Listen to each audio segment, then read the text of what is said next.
Bienvenidos a Mapas, un espacio para encontrarnos con nuestra paternidad y maternidad.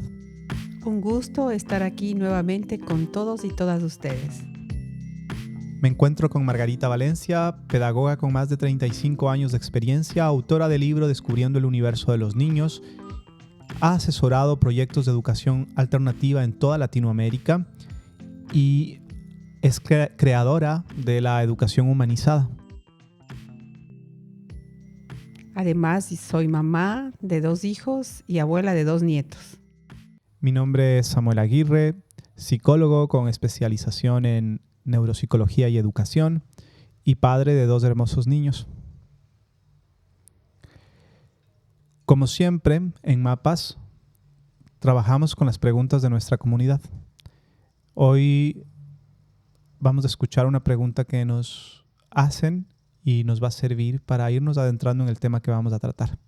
Me gustaría saber si es posible establecer una guía para mejorar la atención de los niños con TDAH. Si es posible facilitar herramientas que apoyen el proceso de acompañamiento para la enseñanza con niños con TDAH. También me gustaría saber si se conoce las mejoras cognitivas a través de la suplementación con omega 3 en niños con TDAH y también si hay algún estudio que hable sobre este tema. Muchísimas gracias. Muchas gracias con esa pregunta y es una pregunta bastante amplia. Es por eso que este capítulo lo vamos a dedicar. Gracias a esta pregunta lo vamos a dedicar a la familia y al TDAH, el trastorno por déficit de atención e hiperactividad. Y ahora vamos a escuchar una introducción que hemos preparado para abordar este tema. En este capítulo abordaremos la importancia de los padres en el TDAH.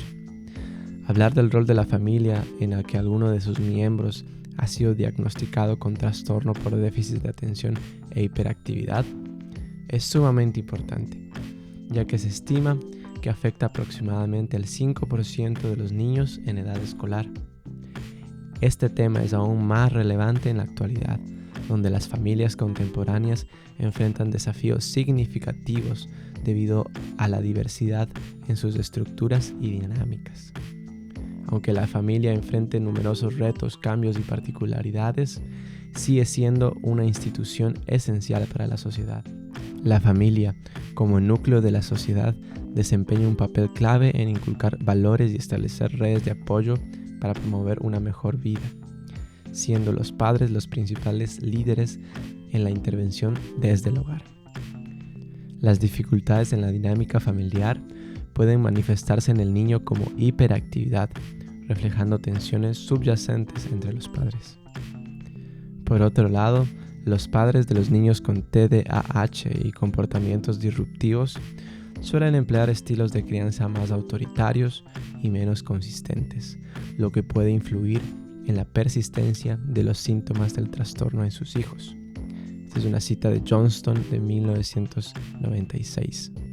Además, las creencias de los padres sobre las causas del comportamiento de sus hijos influyen en sus respuestas y estrategias de manejo, afectando la calidad de las interacciones familiares y el bienestar del niño. Bueno, como nos decías tú, es un tema muy amplio en el sentido de que no lo vamos a limitar solamente a una definición clínica. Queremos abordar este tema desde el lugar desde el que surge la pregunta, que es la interacción hogar con un niño que está diagnosticado con TDAH. Y quería que nos hables un poco de los neurotransmisores y cómo están ligados a las funciones emocionales. Precisamente existe un aspecto muy importante en la detección del trastorno de déficit de atención e hiperactividad. Hay varios factores, como hemos visto, pero sin embargo existen también manifestaciones que se pueden ver a través del estudio de los neurotransmisores. Y la dopamina específicamente, que está ligada a las emociones. Y ahí vamos a empezar a armar el camino sobre dónde vamos a enfocar la participación de la familia y los padres y madres de familia. Porque la alteración en la producción de dopamina, si esta está en exceso, produce estados alterados de atención, lo que se lo ve como hiperactividad también. Y por otro lado, cuando existe poca producción de dopamina, se ven estados de decaimiento, de falta de interés en hacer las cosas. Entonces son dos extremos que se manifiestan en el TDAH y que vamos a enfocarlo dentro de lo que es la propuesta de educación humanizada. Ok, dentro de la propuesta de educación humanizada, siempre va a ser un punto central la familia y el rol que desempeña papá y mamá en el proceso de desarrollo de un niño. Esto tiene un marco teórico muy, muy amplio que vamos a ir desglosando en los distintos capítulos de mapas. Pero quiero que me menciones cómo es que tú relacionas neurotransmisores, emocionalidad y rol paterno-materno. Es muy interesante porque si nos damos cuenta, si podemos apreciar cómo se da el proceso de desarrollo y maduración de un ser humano, los aspectos emocionales forman una gran parte de ese proceso, porque inicialmente el niño pequeño entiende o ve la realidad o comprende la realidad a través de las emociones que se generan. Todavía no tiene desarrollado un conocimiento abstracto, entonces todas las experiencias que va sintiendo un niño se van canalizando a través de la interpretación emocional. Ese mundo emocional está íntimamente ligado con las emociones de mamá primeramente y de papá, dependiendo del grado de participación que él tenga en la educación y en el crecimiento de los hijos. Pero básicamente los padres somos quienes estamos mostrando el abanico emocional sobre donde los niños van asentando sus propias emociones. ¿Y esto cómo se vincula con el TDAH? Hay varias formas como nos podemos dar cuenta cómo se vincula con el TDAH. Un niño, por ejemplo, una niña que no ha recibido una suficiente atención a nivel emocional, que quiere decir presencia en las actividades que realiza, contacto físico cuando es necesario. Los niños necesitan muchos abrazos, besos, mucha contención emocional ante un mundo tan nuevo. Las emociones surgen espontáneamente, constantemente, y ante esa realidad necesitan un apoyo, un acompañamiento que definitivamente cae en la responsabilidad de mamá y papá especialmente, o de quienes ejercen la maternidad, para que puedan acompañar a este niño, a esta niña, a caminar el flujo de esas emociones intensas que se presentan desde de los primeros momentos del nacimiento. Desde la educación humanizada, tú siempre nos hablas de la importancia que tienen los neurotransmisores, la parte biológica del niño en su desarrollo y cómo esta parte biológica está ligada a las relaciones emocionales o a las dinámicas emocionales que se dan entre papás y mamás. Quisiera que nos hables un poco de este tema que tú abordas, que habla de cómo los neurotransmisores, cómo la dopamina particularmente influencia a los niños con TDAH y cómo a su vez la dopamina está ligada a las emociones que estos niños van desarrollando, van vivenciando de la mano de sus padres. Una de las manifestaciones del TDAH es la alteración en la producción de dopamina. La dopamina es un neurotransmisor ligado a las emociones.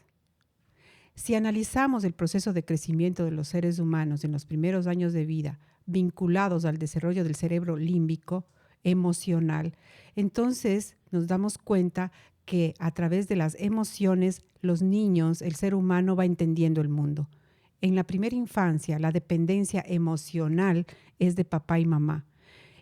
Y la atención que recibimos durante la primera infancia alimenta nuestros estados emocionales y nos ayuda a transitar el inmenso y vasto mundo de las emociones. Cuando existe una atención respetuosa, consciente, de conocimiento a las manifestaciones emocionales de los niños, podemos acompañarles en ese caminar hacia conseguir una maduración emocional. Ok, entonces tú nos estás diciendo que la maduración emocional de un niño está ligada con la atención que recibe de sus padres y que esa maduración a su vez está ligada con el trastorno por déficit atencional e hiperactividad. Sí, definitivamente hay muchos aspectos que se pueden ir desarrollando. Entonces, estos son solo centrándonos en la familia, digamos, como en el rol de la familia. ¿Tú opinas que la producción de dopamina está ligada a la atención que recibe de papá y mamá? Por supuesto, y no solo eso, hay muchas otras manifestaciones emocionales que el cuerpo los puede manifestar de manera física, emocional, de manera social o cognitiva, pero que están básicamente ligados a la comprensión emocional, al desarrollo emocional del ser humano. Ok, vamos a hacer dos cosas. Vamos a hablar primero de qué entiendes tú por desarrollo emocional y segundo, te voy a pedir que nos des un ejemplo como para entender un poco más la visión que tú nos compartes desde la educación humanizada. Quisiera que nos des un ejemplo de en qué casos la atención de papá y mamá se vuelve tan fundamental. ¿En qué situaciones? Porque como padres y madres nosotros realmente hacemos un gran esfuerzo constantemente, un esfuerzo que nace desde el amor para atender las necesidades que observamos en nuestros hijos. Entonces, sí quisiera como entender bien a qué te refieres tú cuando nos hablas de no descuidar la atención en los estadios primeros de la infancia para poder alcanzar un buen desarrollo en nuestros hijos, para que nuestros hijos lleguen a un buen desarrollo o lo que se entiende por un buen desarrollo, ¿no? Al final lo que los papás queremos solamente es su bienestar, ¿verdad? Existen varios ejes que habría que tomar en cuenta.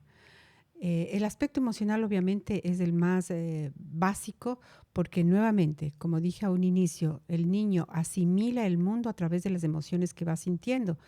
Ese es el desarrollo del cerebro límbico, de las emociones, sentimientos e interpretaciones de lo que vive en el mundo, que no tienen un asidero en la comprensión abstracta, pero que sí tienen un asidero en la comprensión emocional.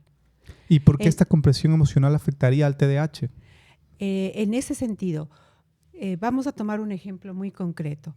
Si nosotros estamos con un niño de 2 añitos que está empezando a abrirse hacia el mundo más amplio, ¿no? Cuando es un bebé está 100% a cargo de mamá y papá. Toda la comunicación que él hace es entendida a través de gestos, movimientos o reacciones instintivas del niño. Cuando surge la comunicación verbal, los adultos hacemos un cambio y empezamos a querer comunicarnos con los niños pensando que así va a aprender más rápido, solo a nivel verbal. Ese cambio en la comunicación ya genera una reacción emocional. Lo que antes era comprendido a nivel emocional, ahora tiene que ser comprendido a nivel de palabras. Ahí se produce un desfase. La atención básicamente que el niño tiene es a la comprensión a su emoción, no a la expresión de esa emoción, que es lo que muchas veces el mundo adulto está buscando. Cuando un niño está concentrado en su actividad, nosotros como adultos vamos al resultado de esa actividad, apreciamos lo que el niño está haciendo tanto en cuanto satisface nuestra necesidad de ver resultados. El niño, por su parte, está inmerso en el hacer, en el desarrollar la actividad. Si nosotros con nuestra presencia cambiamos ese estar enfocado en la realidad, donde está el niño, con nuestras preguntas, con nuestras, qué sé yo, ¿qué estás haciendo? O nuestra calificación, qué bonito, o nuestra recompensa, si haces esto te voy a dar aquello. Esa atención enfocada, pura y única del niño en su propia actividad, la cambiamos nosotros desde que son muy pequeños y las ponemos en el resultado de la vida, de la observación que hace el adulto sobre la actividad de un niño. Entonces, desde pequeños ya les vamos sacando de su atención natural y les vamos enfocando en el resultado que es el futuro, el devenir al que el niño todavía por su nivel de maduración no puede acceder. Y eso le causa tensión. Bueno, pasamos del tema de la dopamina y ligado a las emociones, pasamos al tema de atención. Pero sí quisiera que concluyamos el tema de los neurotransmisores como la dopamina. Quisiera que nos termines de explicar por qué desde tu perspectiva la dopamina ligada a las emociones tiene un impacto en el TDAH, porque eso nunca quedó resuelto. Perfecto. Entonces, justamente con el ejemplo que puse, un niño... el cuerpo necesita la producción de dopamina, que para cada uno de nosotros que lo producimos es un autosistema de recompensa, de reconocimiento que nos hacemos nosotros mismos. Eso es natural. El cuerpo lo hace constantemente como parte de su necesidad de producción hormonal que le permite entrar en estados homeostáticos de tranquilidad, de relajación. Cuando esta recompensa viene siempre desde afuera, ¿no? Los niveles propios de elaboración de hormonas van a empezar a cambiar, no tanto porque el cuerpo del niño o de la persona quiera, sino por lo que puede recibir desde afuera. Entonces ya no es una necesidad de generar un equilibrio interno, sino de generar un equilibrio por un elemento externo. Entonces, a veces, ese exceso de calificación que hacemos a los niños, porque hay una tendencia que dice a los niños hay que enseñarles a que deben quererse a sí mismos. Entonces, ¡ay, qué lindo eres hermoso! O ¡qué bien que hiciste! Estamos dándole un exceso de calificación externa cuando esa tranquilidad, esa relajación, el gusto por hacer las cosas que genera una producción hormonal tiene que venir desde adentro, tiene que surgir desde la necesidad del organismo de querer esa satisfacción.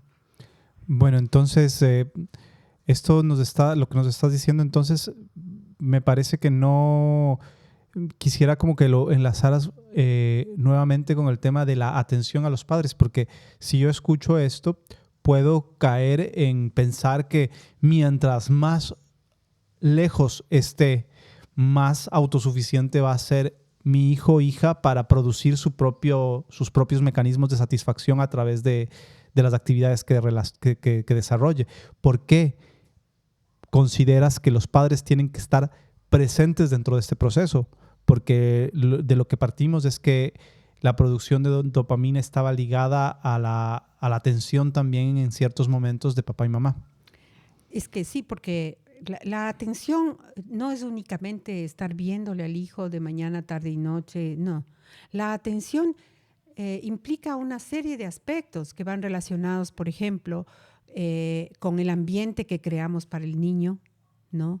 Con las reglas, los acuerdos claros que transmitimos y vivimos en el hogar.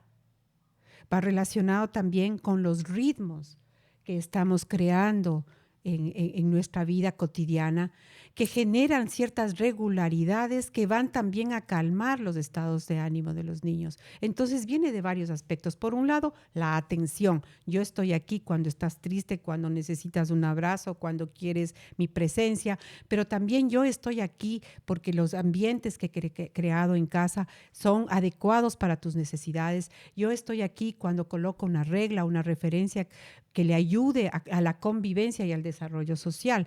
También yo estoy aquí cuando genero un ritmo de acontecimientos que van a permitir una calma en el reloj biológico, en esa estructura temporal que se va a empezar a madurar. Entonces, existen varios aspectos dentro de que todos conforman aspectos emocionales. Cuando un niño se siente atendido con abrazos o se siente atendido con ritmos claros o con acuerdos claros, le generan estados relajados de atención. No está pendiente de intentar entender lo que mamá o papá dicen. No está pendiente en intentar hacer cosas para que aparentemente genere o en realidad generen una atención o una recompensa de atención por parte de mamá y papá. Entonces hay muchas cosas que podemos hacer en lo cotidiano. Por un lado... Ok. Antes quiero hacerte quiero hacerte una pregunta sobre este tema. ¿Cómo papá y mamá podemos saber que estamos... ¿cómo podemos descifrar o cómo podemos categorizar una atención que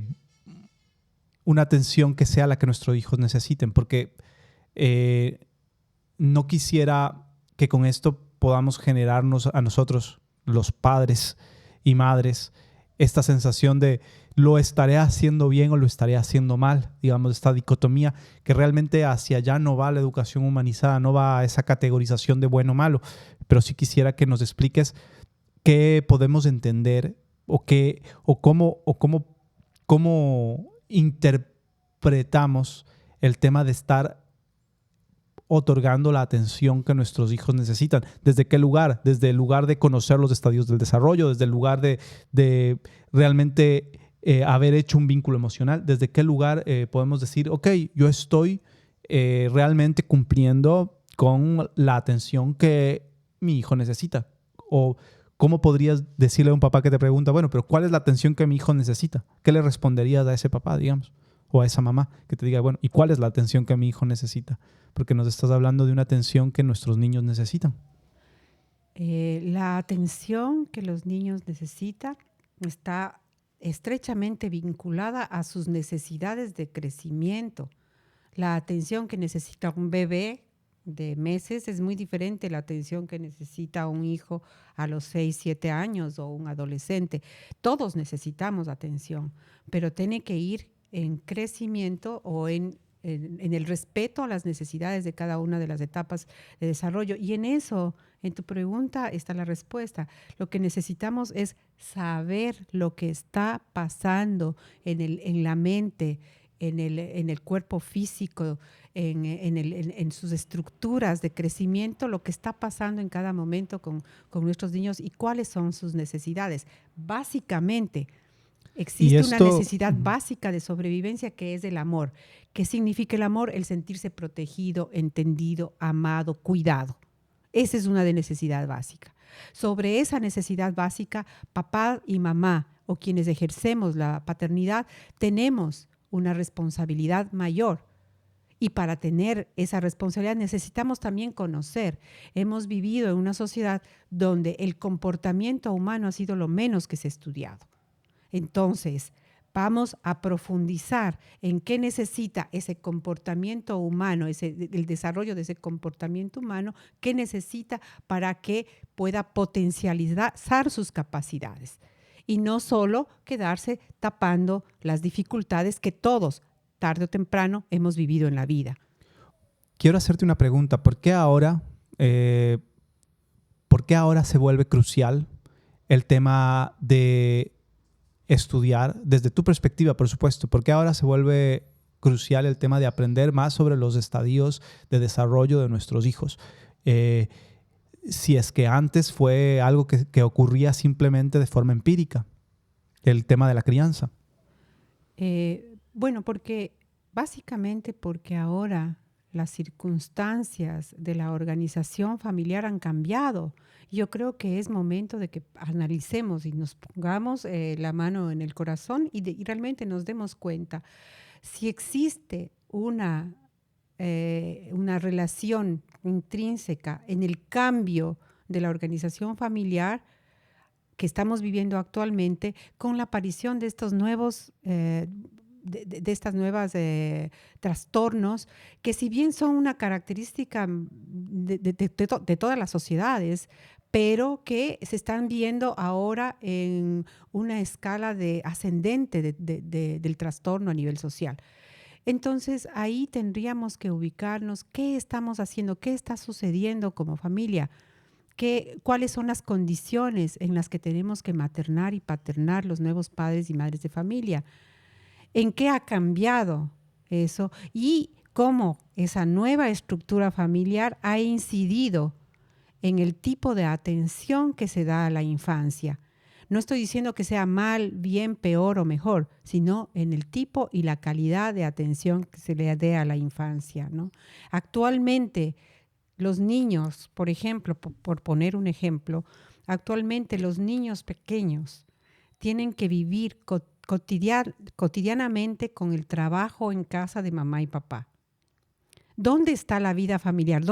¿En qué se ha convertido el ambiente familiar? ¿Cómo podemos crear condiciones para que el ambiente familiar responda a las necesidades de crecimiento de los hijos y no únicamente a las necesidades de sobrevivencia de la familia?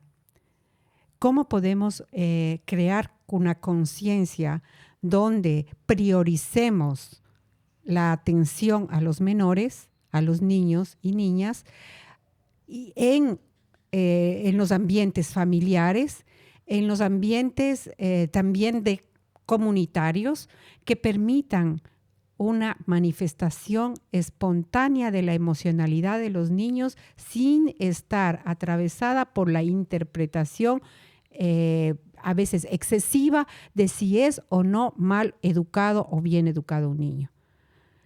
Nosotros queremos, en el enfoque de educación humanizada, nosotros queremos crear conciencia, consistencia, coherencia a la actitud del adulto con respecto al niño. Y obviamente en ese relacionamiento de respeto, de coherencia, de claridad, el niño va a tener una reacción que genere tanto a él personalmente, primeramente a él, como hacia a los miembros de la familia, una reacción más equilibrada, más relajada. De hecho, la atención que nosotros damos a los niños y los niveles de desarrollo emocional van directamente ligados con el bienestar familiar, no únicamente con el bienestar del menor o de los padres de familia. Entonces sí es necesario crear conciencia, sí es necesario ponernos como padres a saber lo que está pasando con la mente, el cuerpo y las emociones de nuestros hijos para poder acompañarles de una mejor manera, y eso va a repercutir en las relaciones de toda la familia. Okay. Hay mucho que hacer, sí, hay muchas cosas que son a veces muy sencillas, pero que como sociedad las hemos olvidado y las hemos eliminado de nuestro cotidiano porque la estructura familiar ha cambiado. Ok. Yo creo que nos desviamos un poquito. Vamos a enlazar lo último que nos estabas diciendo con TDAH. Yo creo que el rol de la familia se ha profundizado bastante en el rol de la familia, pero enlacemos lo último que nos venías diciendo con el tema de TDAH, por favor. No sé si podrías hacer una conclusión de este tema del rol de la familia, la producción hormonal afectada por la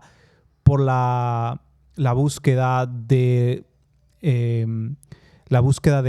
esa retribución, esa reconocimiento es la palabra, la búsqueda de reconocimiento que viene ligada a la producción hormonal de dopamina y cómo esta está influenciada por la familia. Todo esto que nos venías hablando, ¿puedes ligarlo de alguna manera para finalizar este punto con el tema de TDAH? Perfecto. La situación podemos verlo en vivencias concretas con niños con TDAH. En lugares donde el niño puede interactuar de manera libre, espontánea, tranquila, con la presencia de un adulto que le acompañe, que le dé sustento emocional, las manifestaciones de hiperactividad son las primeras que se van desapareciendo. Ok. Adulto que observe y que dé sustento emocional. defíneme esa pequeña parte, porque con esa pequeña parte podemos ir ya respondiendo la pregunta que nos hicieron. Perfecto. El estado de atención que nosotros tenemos normalmente hacia los niños es un estado de resultados, ver el resultado de las actitudes de los niños.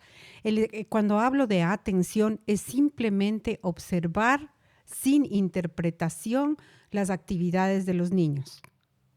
La interpretación, por lo general, nos lleva a calificar la actividad de un niño. Entonces, estamos ya atravesados por una emoción de no aceptación a lo que el niño quiere. Cuando nosotros observamos una actividad de los niños sin una interpretación de resultado o una interpretación de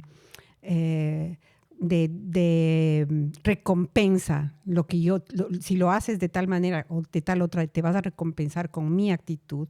Si dejamos de observar eso, empezamos a ver únicamente a los niños en su actividad y ellos van a poder concentrarse por más tiempo en lo que están haciendo.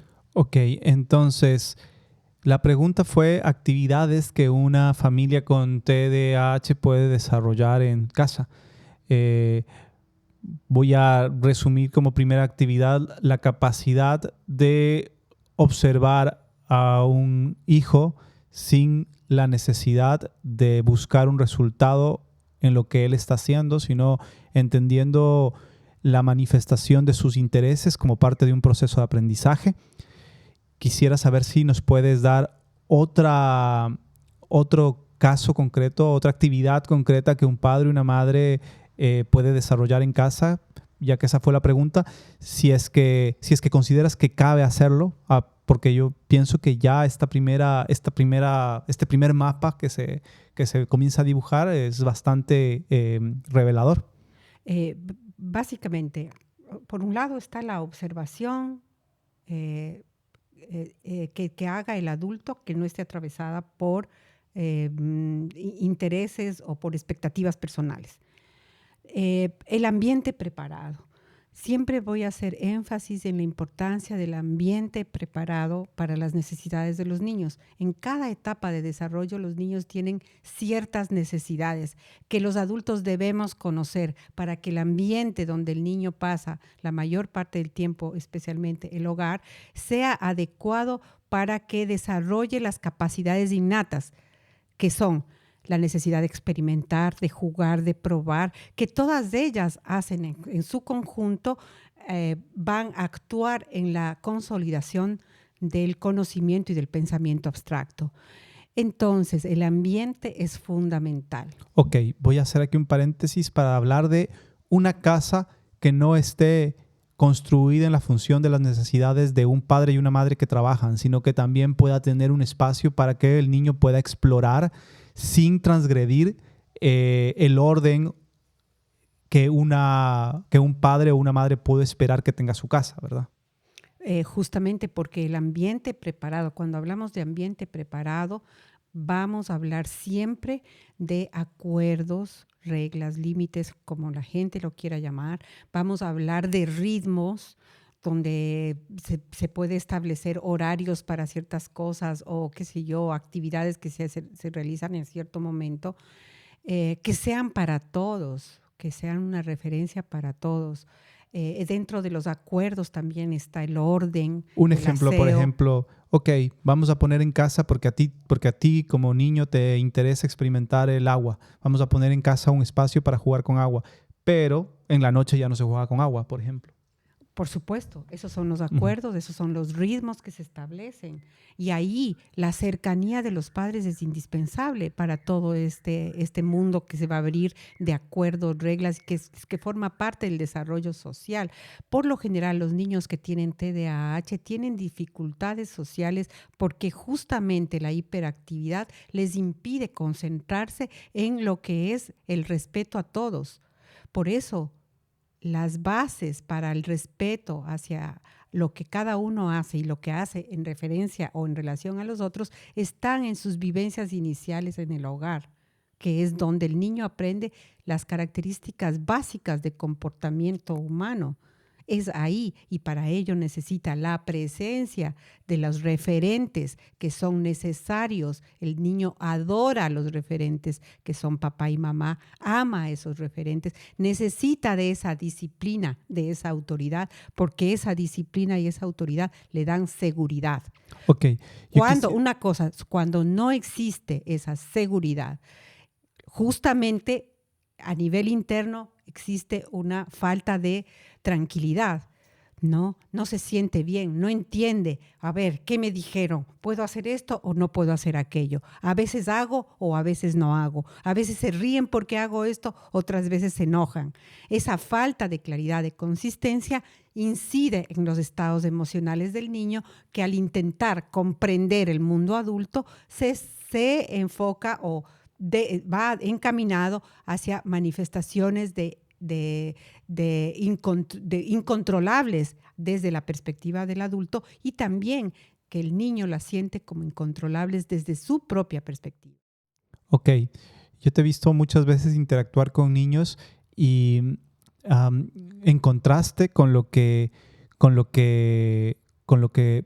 significa una definición de límites como la que nos estás dando. Muchas veces yo veo que desde tu interacción hay un entendimiento, un sentido común y una flexibilidad también. Entonces quisiera que nos dejes también un poco de ese espíritu en esta parte en la que estamos hablando de la claridad que tiene que tener la interacción con nuestros hijos, de la coherencia, que creo que tal vez es una palabra más acercada a lo que se busca desde la educación humanizada, la coherencia que tiene que tener la interacción con nuestros hijos, también desde este lugar en el que esta interacción relajada no necesariamente tiene que ser algo rígido de disciplina como lo que podemos pensar cuando mencionamos esta palabra disciplina. Todas las relaciones sociales y todos los acuerdos sociales que se establecen a nivel de convivencia están primordialmente atravesados por una relación que se establece entre las personas que están dentro de esa comunidad. No podemos relacionarnos únicamente con reglas, límites o qué sé yo, consecuencias. No, lo primero es la persona. ¿Quién está ahí? Yo lo primero, como madre, como padre de familia, tengo que establecer, tengo que crear una relación con las personitas que están a mi cargo. ¿Cómo elaboro esa relación? No es con discursos, es con presencia. Nuevamente, estamos hablando básicamente de la importancia de el ser parte del cotidiano de la vida de los hijos. Cuando somos parte de ese cotidiano, podemos transmitir, obviamente, las referencias, pero también transmitimos ese emocionar constante frente a las diferentes circunstancias de la vida. Y en ese transitar constantemente por esas emociones, está el niño asimilando y absorbiendo las formas de transitar para él mismo en esas mismas emociones que puede estar viviendo. Entonces, el aspecto del relacionamiento familiar siempre es crucial para todas las familias que estén pasando por circunstancias de niños o niñas con TDAH. ¿Dónde me coloco yo como adulto y no únicamente dónde coloco a mi hijo cargado de una dolencia? Ok. Entonces, para establecer límites y reglas coherentes, podríamos decir que lo fundamental es llegar a establecer un vínculo de respeto con nuestros hijos. Un vínculo de respeto, un vínculo de convivencia, no únicamente es es una buena palabra, yo tengo un vínculo con mi hijo, no, convivencia.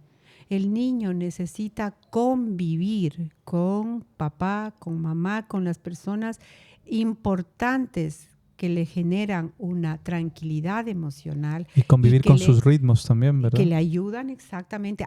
¿Cómo le están transmitiendo una tranquilidad emocional? Con atención, con conocimiento de cuál es la tensión, con coherencia en ritmos, con coherencia en crear ambientes que necesite el niño. Eso es el amor. En todas las circunstancias que vive el niño, ¿dónde está la presencia y las referencias que me dan papá y mamá? Cuando yo estoy tranquilo, cuando el niño se encuentra tranquilo en esas referencias, su atención se va a concentrar en lo que necesita seguir explorando. Ok. Algo más que podamos decir con respecto a la pregunta que nos hicieron. La pregunta tiene un inciso, digamos, que es el consumo de suplementos alimenticios como un factor en el coadyuvante, digamos, en el desarrollo de un cuadro de TDAH. Esto lo voy a responder yo muy rápidamente antes de finalizar, y es, por supuesto, que la alimentación va a ser importante, y nosotros como papás podemos darnos cuenta qué ocurre cuando le doy dulce, qué ocurre cuando tiene hambre, qué ocurre cuando necesita algún tipo de suplemento porque se está enfermando mucho. Entonces, definitivamente la alimentación va a influenciar, pero en un sentido muchísimo más amplio que específicamente en el tema del TDAH, que desde nuestra perspectiva está más vinculado a todo este tema relacional, emocional del que hemos venido hablando. No sé si estás de acuerdo con eso. Por supuesto, como en cualquier otra manifestación del cuerpo físico, la alimentación es primordial, más si tomamos en cuenta, ¿no?, los estudios que ahora se saben sobre la microbiota intestinal y la influencia que tiene a nivel emocional. Entonces, con certeza, todo lo que una persona digiere se convierte en elementos que van a desarrollar el cuerpo integralmente y que van a influenciar en el desarrollo integral del cuerpo. Por esa razón, tanto como papá y mamá, como la sociedad en general, tenemos que tomar en cuenta los diferentes aspectos que conforman el desarrollo integral del ser humano. No únicamente darle énfasis a lo cognitivo. Mi hijo a los 3 años está diciendo de la A a la Z. Esto está bien para sentirnos orgullosos como padres, pero ¿qué pasa con un niño que a los 3 años está repitiendo de la A a la Z porque solo a través de esa actividad recibe un halago, una recompensa emocional por parte de los adultos? ¿Qué estamos consiguiendo con eso? Que el niño o la niña enfoque su atención en hacer cosas para satisfacer a otros antes que por sentirse cómodo uno mismo. Esa es salud emocional. Y en eso tenemos una total incidencia papá y mamá. Y somos los creadores de esa realidad. Podemos tomarlo como una carga inmensa, grande, o podemos tomarla como una necesidad, una relación de amor que nos va a enriquecer como personas, como humanidad, porque es un servicio a la infancia, un servicio a nuestra propia descendencia. Qué bellísimo esta manera. Yo creo que me gustaría decir ya en este punto, con los pelos de punta un poco, que el mapa está trazado. Pero antes de decirlo, quisiera preguntarte si hay algo más que le quieras decir a la familia que nos envió su pregunta con relación a estas actividades que puede desarrollar la familia en casa para acompañar a su niño con TDAH, o algo en general que quieras compartir a la familia en particular que nos dio la pregunta. Con gusto, sí. Yo creo que una de las buenas noticias es que hay mucho que hay cómo hacer en casa. Yo me atrevería a decir que en la mayoría de los casos un cambio en ciertas actitudes respecto a las acciones de nuestros hijos es un paso gigante en ayudar a que este organismo, que en este momento tiene un desequilibrio interno, encuentre sus propias fuentes de encontrar ese balance que le permita salir adelante en una vida que se ve con un montón de altibajos durante todo el crecimiento, durante todo nuestro proceso de maduración, de crecimiento y de vida, y que los seres humanos estamos capacitados para transitar por ahí. La idea no es que le quitemos esas emociones para que el niño no las viva. Al contrario, es como yo, como mamá y papá, le acompaño a transitar esas emociones para que él consiga más adelante hacerlo por sí mismo. Y esas son cosas que podemos hacerlo en casa. Me parece fabuloso este punto. Hay mucho que se puede hacer. Entonces, con este tema, el mapa está trazado. Les recuerdo que pueden enviarnos preguntas a nuestras redes sociales y nosotros estaremos seleccionando algunas y respondiéndolas en próximos capítulos. Quiero mencionar siempre, últimamente hemos estado haciendo, el último capítulo hicimos alusión a un meme. Ahora quiero comentar que en redes sociales he estado viendo muchísimo el tema de TDAH en adultos. Hay muchísimas referencias a adultos con TDAH y haciendo sátira de esta condición de TDAH. Más allá de eso, quiero hacer una reflexión en torno a cómo nosotros en mi generación estamos cada vez más ocupando nuestro tiempo en transitar las redes sociales y cómo eso como adultos también nos va consiguiendo que estemos más limitados en nuestra capacidad de poner atención, que es algo que está también, que lo he conversado y que también lo he analizado con distintos colegas y hemos llegado a esa conclusión de que también nosotros como adultos estamos en un proceso en el que necesitamos invertir tiempo en nuestra capacidad de prestar atención. La invitación que se nos hace desde la educación humanizada también cruza por esta posibilidad de como adultos, a través de interactuar con nuestros hijos, a través de comprender esos procesos y de ser parte de esos procesos, esa invitación se hace como extensiva a que nosotros podamos estar en un estadio de atención, que lo podamos ir trabajando y que lo podamos ir construyendo. Entonces, esa posibilidad de crecimiento personal también está presente al estar al hablar de este tema de TDAH. Sí, eso sería por ahora. Es un tema muy amplio. Definitivamente hay varios aristas, varias circunstancias individuales, personales que hay que tomar en cuenta en cualquier tipo de trastorno. ¿Por qué ahora se está manifestando más que antes? ¿Por qué ahora también el mundo adulto está dentro de este tipo de trastornos?